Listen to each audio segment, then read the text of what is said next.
ഞാനിങ്ങനെ ആലോചിക്കാറുണ്ട്, നിങ്ങളെ പറ്റി പറയല്ലോ കേട്ടോ. കല്യാണ വീട്ടില് 4 പണിക്കാര് വരും. 2000 ആൾക്കാരെ കല്യാണത്തിന് വിളിച്ചിട്ടുണ്ടാവും. 2000 ആൾക്കാർക്ക് ചോറ് വെക്കാൻ എന്തൊരു പണി ഉണ്ടാവും. ഇവല് 4 ആളുണ്ട് വന്നുകാണ്ട് അങ്ങോട്ടും പെടഞ്ഞ് ഇങ്ങോട്ടും പറഞ്ഞ് 4 ചമ്പൊക്കെ വെച്ചാണ് 4 ആൾക്കാര് 2000 ആൾക്കാർക്ക് ചോറ് കൊടുക്കുന്ന ടൈം നിങ്ങൾക്ക് അറിയാലോ. 11 മണി മുതൽ 3 മണിക്കിടയിൽ ആ 4 മണിക്കൂർ കൊണ്ട് ഫുൾ ആൾക്കാർക്ക് ചോറ് കിട്ടും. 4 മണിക്കൂറിന്റെ ഉള്ളിൽ. ഞാൻ ചിലപ്പോൾ ആലോചിക്കാറുണ്ട്, അതൊക്കെ ആ പണിയൊക്കെ പെണ്ണുങ്ങളെയാണ് ഏൽപ്പിക്കണമെങ്കിൽ ഞായറാഴ്ചത്തെ കല്യാണത്തിന് പിറ്റത്തെ ബുധനാഴ്ച ചോറ് വയ്ക്കേണ്ടി വരും.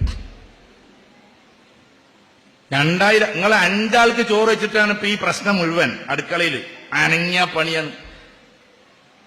പഴയ തള്ളാര് പറയായിരുന്നു, അന്ത്യാവോളം പടട്ടിയാലും കുഫാരിങ്ങൾ തീരൂലാണ്. മനസ്സിലായി? എനിക്ക് അത് നല്ല രസകരമായ ഒരു പ്രയോഗമാണ്. അന്ത്യാവോളം പടവെട്ടിയാലും കുഫാരിങ്ങൾ തീരൂലാണ് എന്ന് പറഞ്ഞാൽ അന്ത്യാവോളം അടുക്കളയിൽ നിന്ന് തിരിഞ്ഞാലും. അതിന്റെ കാര്യം എന്താ? ഞാൻ സമയമില്ലാത്തതുകൊണ്ട് അങ്ങനത്തെ കാര്യങ്ങളൊക്കെ ഒന്ന് ചുരുക്കാൻ. നമ്മളിപ്പോ ഒരു നെയിൽ കട്ടർ ആവശ്യപ്പെട്ടാൽ, നഖം വെട്ടുന്ന കട്ടർ മിക്കവാറും വെള്ളിയാഴ്ച എല്ലാവരും ആവശ്യപ്പെടും. അത് ഒരു സംഘമാണ് ആ റൂമെന്ന് കണ്ടിട്ടുണ്ട്, ഒരു സംഘമാണ് ഈ റൂമെന്ന് കണ്ടിട്ടുണ്ട്. 1 മണിക്കൂർ അതിനെ കിടന്ന് തരയും. ഈ സാധനം വെച്ചോടത്തവിടെ തന്നെ വെച്ചാ പോരെ. അപ്പൊ അതിന്റെ അർത്ഥങ്ങൾ സ്പൂണും വെച്ചോടത്തല്ലേ വെക്കണത്, മഞ്ഞൾപ്പൊടിയും വെച്ചോടത്തല്ലേ വെക്കണത്. 5 കിലോമീറ്റർ നടക്കുകയാണ് ഡെയിലി. എന്നിട്ടും പ്രഷറും കൊളസ്ട്രോളൊക്കെ ബാക്കി.